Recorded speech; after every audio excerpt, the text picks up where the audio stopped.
Hi, so you have a question?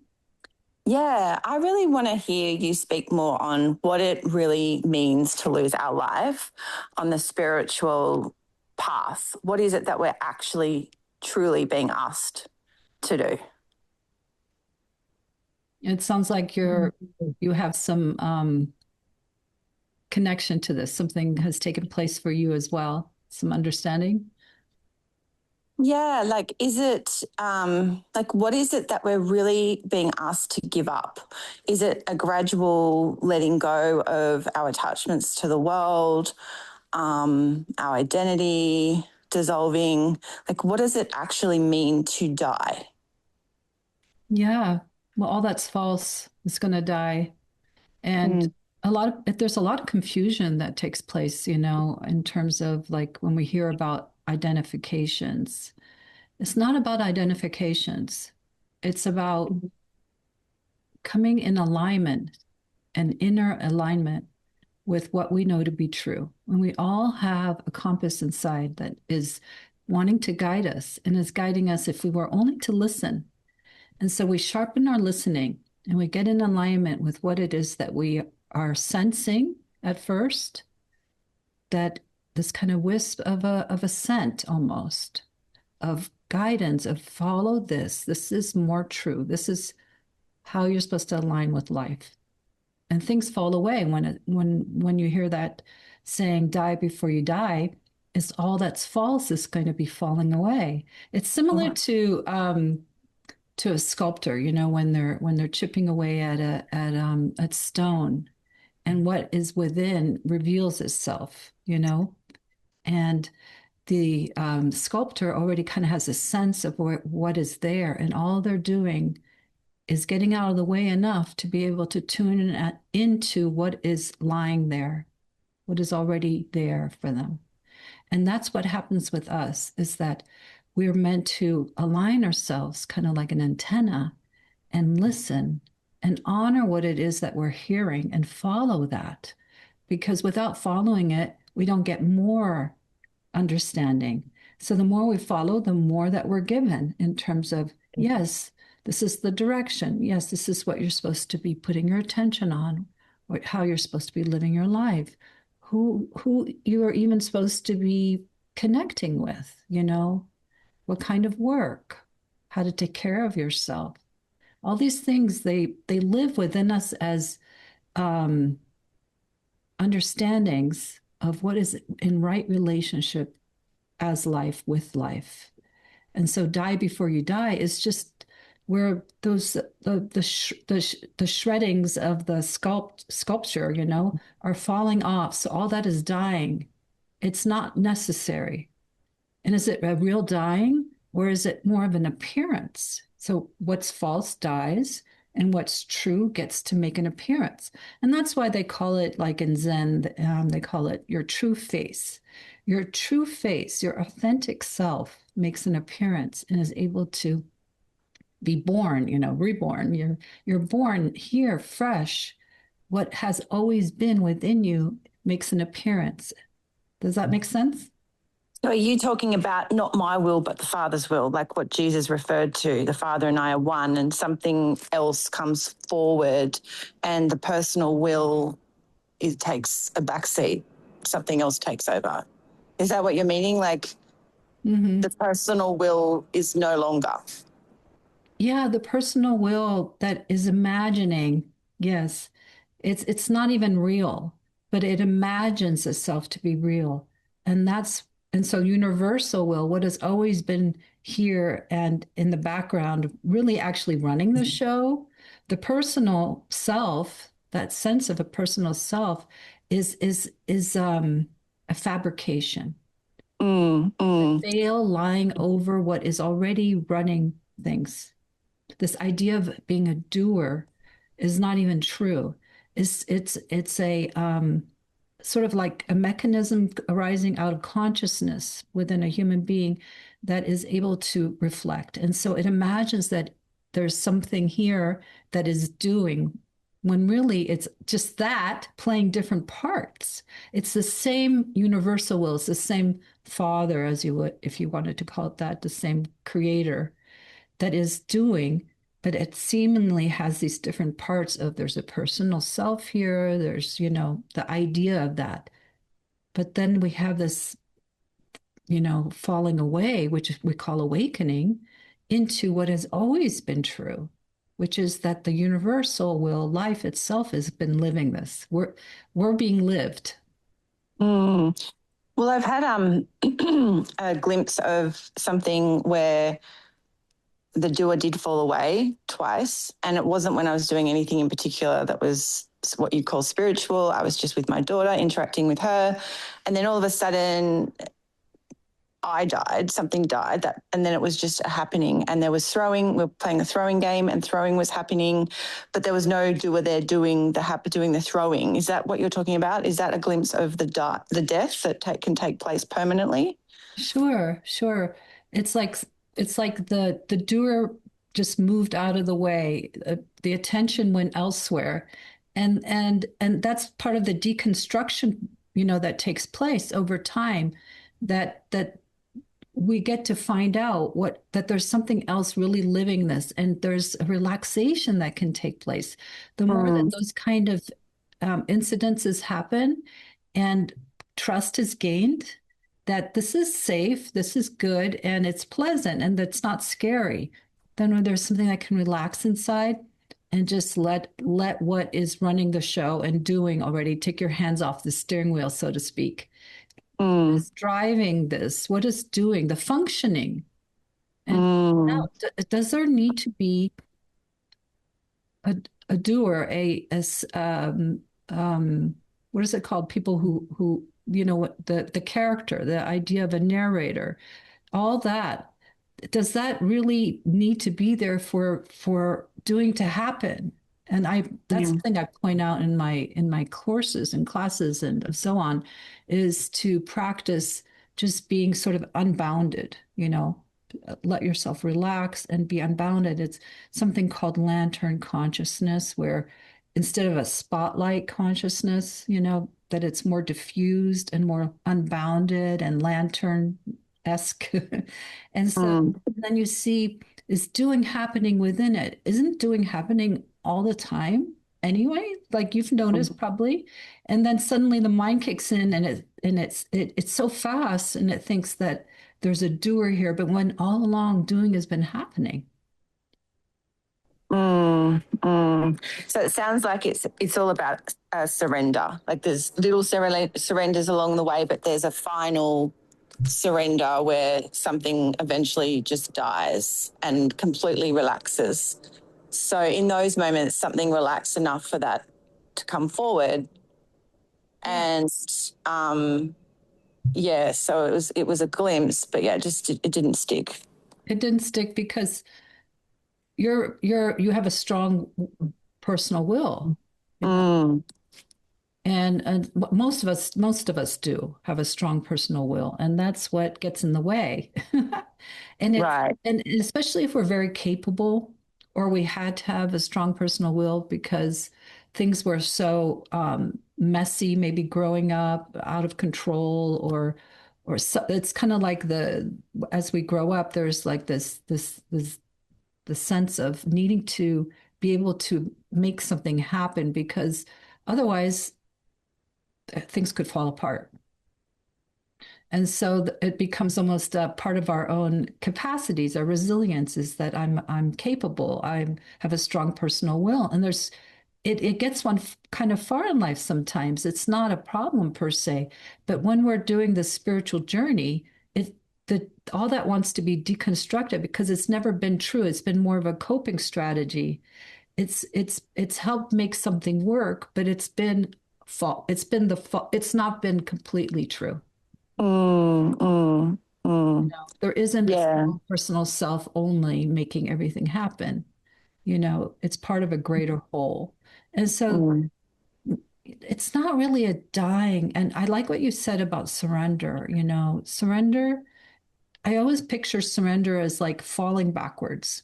You know, you're just falling backwards, and with this faith that something's going to catch you, or you're being held on the way down as you fall. Because how else are we going to surrender to what, right? And so until there is a sense of sort of um, a lovely sense of faith in a sense, or of grace, or of something greater than oneself that one can trust in, even if it's not clear, but just something that one can let go so surrender can happen. Otherwise, the body mind is not going to let go. Mm. Well, some of the biggest letting goes for me personally have actually been where I've had no other option but to face what reality really truly is. And so that has almost shocked me into a surrender, you know? Yeah, yeah. Well, Life itself has kind of shocked me, hasn't really given me any out, so to speak. yeah, yeah. Well, that's another, kind of high kind of doer kind of thing. Like when the more that we've had to be capable, and I was one of them, by the way. You're not unique, but the more that we've had to kind of use that muscle, that we can make something happen and get through life, or and make something happen. That's just to sustain ourselves in some way. Um, then the in a way, the harder it is to let it go. Right. And Yeah, I so, get you. so then life will will put you in a corner. We'll raise the stakes and say, okay, you're not letting go just naturally. And, sure, we do at times too. Relax. We relax into a state of grace and surrender. But in general, life needs to bring out some bigger material and maybe a crisis, or put you in a corner to where you can't get out, like you said. And so then there's no other way to for anything but to go, I give up. I give up. And that is Mm. part of the intelligence of the function of, I would say, even some of suffering, not all of it, of course. Some of it is really hard to bear. You wouldn't want it on anyone. But some of the suffering is part of our schooling, so that we learn to let go. Mm, mm. And would you say that on your journey you had times where you really felt very disorientated? Because one of those big surrenders that I did have, I felt so disorientated, like there was no landing place of safety anymore, and the world just seemed different. It didn't continue on permanently, but for a period there, I felt so disorientated. Yeah, yeah. Well, when you think of the word disorientated, um, it's because our normal orientation is been neutralized. It's been, blasted out or removed. Our normal way of knowing ourselves, of operating, the way we function, and the way we see and perceive life, you know, has shifted. It's a shift of perception. And so it's like, it can, it's so often disorientating. It's like I'm in a different reality here. I don't even know where Mm, I am fully. I don't have the same tools pull mm, on. And mm, so, yeah. And the secret then is to be like a little bit innocent, like a child, if it ever happens again to you. And where they enter new environments and they just are more in wonder about things and don't need to understand everything. They don't need to replicate this moment and put the who they were before into this new moment. They can play dress up and they can be in new places and just play. So not mm, replicating yourself and putting it into this new moment, but let this new moment, the way that it is, sort of different, and things feel different, maybe it's very different, and just mm, a little more in wonder. More in wonder. mm, And it's mm. not only on the outside, obviously, it's the inside, right? The inside has changed. Something is it's what's happened is that sense of self is falling away.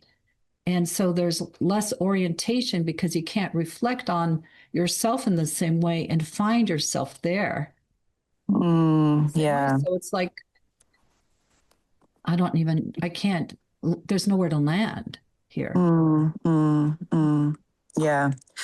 And one more thing I just wanted to ask you to touch on is being a parent.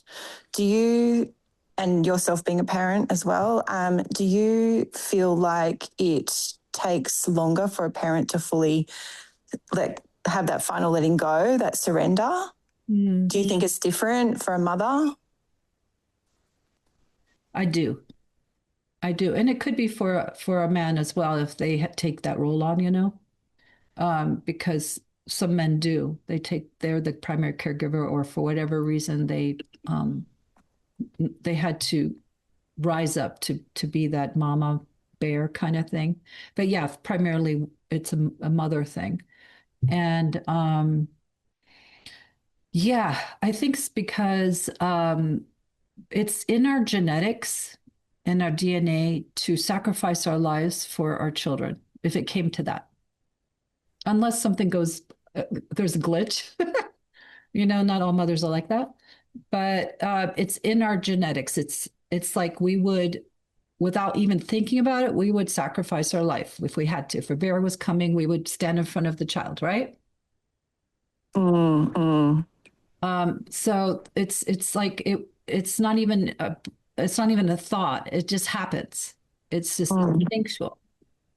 And so this instinct to protect at and forsake one's own life, the to protect at all costs it's run so deep, and it translates into lots and lots of ways that we're in deep care of this life until it's reached an age, and human beings live, they have their youth, their children, our children much longer than any other thing in nature. It takes a mm, for a human being to become sustainable, you know? So for a very long time, we're in this role that it's really not only about us. Their well-being is priority, because the priority is life to pass on continuation to the next generation, because that's how it sustains itself, right? mm, mm, We mm, forget sometimes, and that we're made of nature, and that we're not that different from the rest of nature, which is all about survival. mm. And so yeah, so when it comes to spiritual awakening, that so the me sense, the separate self sense that is there before one becomes a mother, even most people have it, right, from when they're little. It takes on the identity also of mother. So along with all that kind of instinctual primal stuff is identity, and it fuses into identity. And the identity is, you know, I'm a mother. I have to do all this. So it's like it's extra sticky and gooey. Yeah, But it's yeah. not only instinctual, it's also my identity. So then with Mm, spiritual awakening, it comes in nudges, whether you're a mother or an astronaut or whatever you are. If your little timer goes off and it's your time, as Ramana says, it's predestined to wake up. So that would mm, mean that it's set within you as a soul or whatever, mother or not. It's set. It's there's a timer inside, and that timer is just goes bzzzt. Your time is up. It's time to actually be undoing the self. And here one is mothering, and there's this little timer that's gone off that says it's time to actually go back to the truth of the stuff, which is actually you don't exist. There's no separate self here, and truth, not that this mm, a big mm. story. So that's a Yeah. very tricky thing to do alongside. And you've probably noticed, because I have, that most of the spiritual women teachers and even male teachers are not parents. Yeah. There are, Yeah. I have noticed that. there are a few, but most of them aren't. So it's talk about a juggling act, because I am a parent. So talk about a juggling act of raising children who are building an ego, which is part of the journey that is just we can't make it wrong. And Mm. and here one is so returning back to source while it's happening. And then you know what? That's not so much a problem. Where it gets a problem is where the identity piece that says, "Oh, and I remember some of these questions from people that are parents. What would happen if I let go to that degree? Would I still be able to parent?" And it's not only parenting, right? You hear that question from people all across the board, like, will I be able to still be a good partner? Will I be able to get dressed in the morning? What's going to happen to this? Is am I going to be in a one of those diapers that the Indian sages wore? They call them diapers. That's so rude. But it wasn't. It's not a diaper. I don't know what they call it, lungi or whatever. But yeah. So these so excuse me. Identity will do a lot of stuff. It's not a identity is not a thing, a separate thing, but mind is slippery and Mm. and it Mm. will it will find ways to not let go. Mm. Simply Mm. put, and it'll raise up problems and say, "Oh, but then I won't be able to be a good mother," right? Mm. Mm. Yeah. Yeah. Do you have another question around that, or is that answered? Well, I think just to finish up on that question, for me personally, what I've noticed lately is this relaxation around attachments to outcomes. So that seems to have softened. I'm living in more acceptance of how life is. So there's less fear of certain outcomes, which therefore, filters into how I parent, and there's less identification of, you know, how my child is living in the world. It's her journey, and I don't know. It's just less fear overall, I think. Um, Nice. That's the mm, that's because the self sense in you is breaking up, and mm. it's less solid. It's more diffused. You're more Yeah, diffused. yeah. It's So funny because one challenging thing that I've noticed though, in terms of trying to be a parent to my daughter, she comes to me sometimes and asks me, I need you to drive this for me, or I need you to do this for me, or, like motivate her to stick to certain things that she is struggling, like training or whatever it is. And I just find that really challenging because I don't have this energy there that I used to, that was really coming from a place of control, you know? It's different. So I'm finding that difficult to show up for her in that way. yeah, because what falls away is false importance. You said outcomes, but it's also contained within, like everything that we're human beings, pretty much almost everything, not everything, but pretty much everything is made up. And Mm. so like having to go to, let's say, piano or whatever it is that one is doing or one's child is doing, whatever, the meaning of it is the the meaning of it is falling away. The importance of it, the value of it. And so that's a tricky part of when one is still needing to have a job or parent or whatever. The one can see it becomes more transparent. Life becomes more transparent. And that you said something earlier about identification. So that would tie in with identification. We don't have to worry about identification because as the self empties out, our our fascination and which identification is where the separate self sense is latching onto something and imagines something about it, that it needs it, that it has meaning for it or something. And as the separate self sense gets more diffused, all that fades away. It's less this when we return back to our true nature, this is less important. What's happening out here, let it happen out here. It's not necessarily as important. And, so So that's kind of tricky for a while. Yeah, yeah. No, thanks for answering that. And so the last question would be, how do we truly, what does it take to truly be here fully? It takes to fully be here, you have to fully know what the truth of things. And that is that there is no intrinsic self. There's no self at the core. It's empty. There's no self.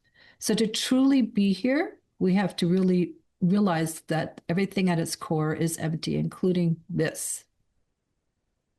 And then from there, one can really enter life, or this enters life, and is able to participate without getting lost in it. That's what truly being here is about, is being here without being lost in it, being here and being able to create and play and interact and respond without thinking that our meaning is out here.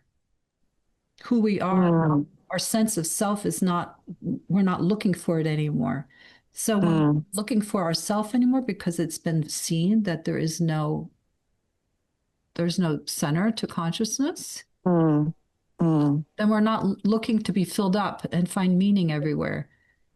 mm. Does that make sense? Yeah. Yeah. So there's no like boundary here of a separate person. It's just one continuous thing. Is that what you mean? Yeah. That. Like the emptiness is, it's just all Mhm. one thing. Mhm.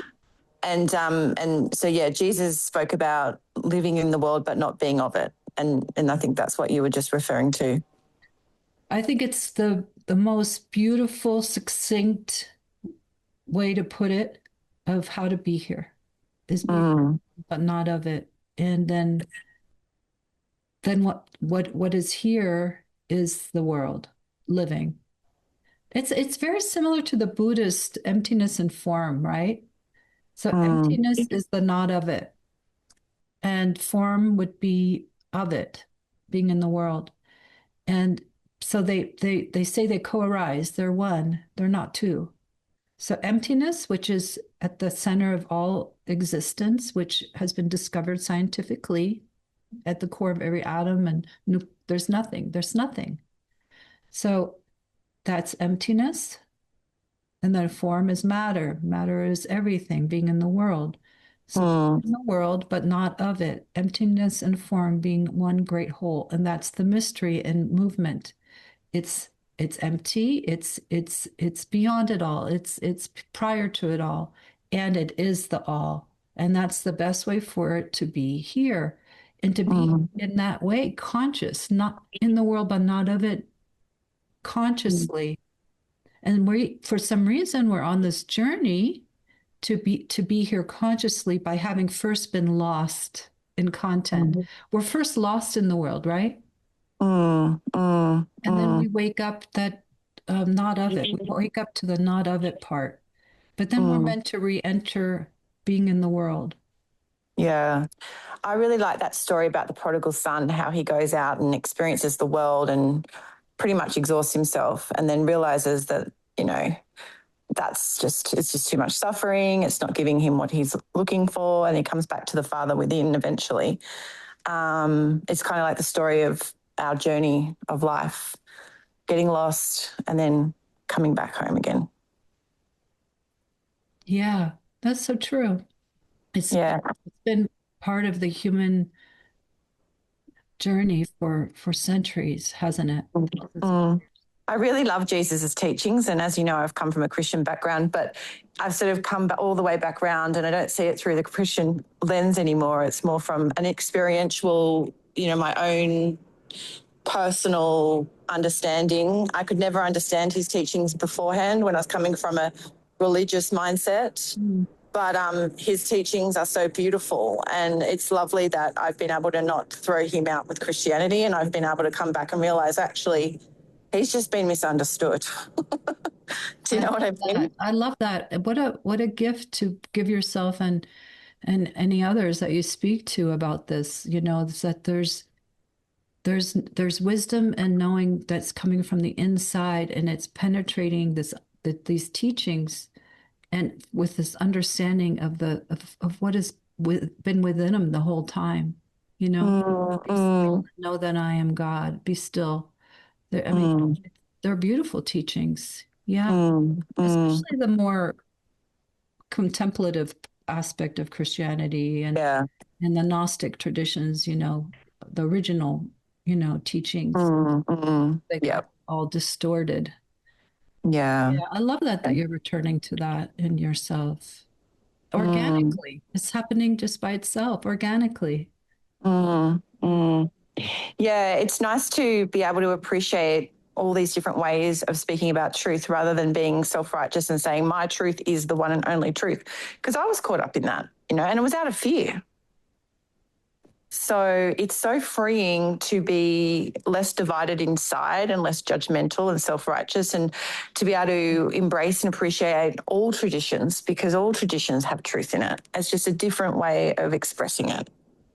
They do, and then they've been hijacked along the way. Mm, So, so to come to more the essence of a tradition, to more the sacred within it, that's within it, find some of the maybe it's the mysteriousness of it that hasn't been covered over and hijacked by duality, by people who don't understand the teachings, having taken it and created an ism with it, and in order to control, and they see through the eyes of division, so they create a division. There's a lot of it's been patriarchal, right? mm, The feminine, devaluing it, and so it's been lost. A lot of the sacredness that they emerged from has been lost. So it's lovely to come back and reclaim for oneself mm. the heart of this, the heart of the Jesus teachings, Christ teachings, the heart. Yeah. Yeah. It was such a dry experience. When it's of the mind, it's such a dry experience when you're trying to understand things through the mind. And I think that's where a lot of his disciples went wrong. They just weren't able to find out what he will discover what he was pointing to, because they kept trying to understand him from their minds, which is not where we find truth. Yeah, and then imagine centuries go by, and centuries, and wars are fought over these ideas. Being right, pretty much. Yeah, like if you don't Yeah. believe what I believe, then you're toast. Yeah, Yeah, so exactly. but this is the war that is projected outward that people hold within themselves. It's still happening. The war Mm, that people that are, it's happening in the world is this division being projected outwardly. yeah. Yeah, I can see that. Yeah. And we all have to take responsibility for that. Our, our own division. Yeah. Yeah, our own inner worlds. No one else can do it for us. No, we all have to go through the journey of, like, since we're talking about Jesus, okay, here. We all have to go through his journey in a way, the same kind of journey, of the desert and of the cross and of the resurrection. Well, we all have to walk a trail of being lost and found, and not being able to turn outwardly and realize what's really true and die to that in a way. And then Mm, something is resurrected. Yeah, because with Christianity, in that religion itself, they've placed everything outside of themselves: God, Satan, um, the powers outside of themselves. And so I don't think it's got its good things like self-service and serving. But you remember the story about Jesus where I think it was when he was going through the dark night of the soul. It's like believed that there's this external Satan that was, fighting for Jesus to do all these things, give up his power to him. But that's, in my view, that's the mind, and surrendering to the mind. It's the Satan, the accuser. And that's what this journey is about. It's not a good master, the mind. It's a good servant, but it's surrendering the mind to the master from master within. And I believe that's what Jesus was really going through in that story. Mm. Yeah. And then there's the collective, what we've taken to be true collectively. So we have our own beliefs and ideas and stories and internal demons. Mm. And then there's also to wake oneself up out of the maya of this coexistence that we share collectively, the like the collective mind. Because, Mm. because you can see how strong it is. You have a teenage daughter. You can see how strong it is, the pull of to be like others, and how easy it is to get lost in the collective. Mm. And so Mm. so that's something else that also has to happen is this understanding. It's not just what lives here. We're also entranced. We have to really be careful and come back home. Always come back home. Mm. Let back Mm. and come back home and Mm. stop being so fascinated and let the world do the world. Let God or that whatever life take care of itself. You pay attention to going back home and staying vigilant. You know. Mm. Mm. Mm. Yeah. Well, thank you for answering Yeah, those thank you for questions. these questions. They're wonderful.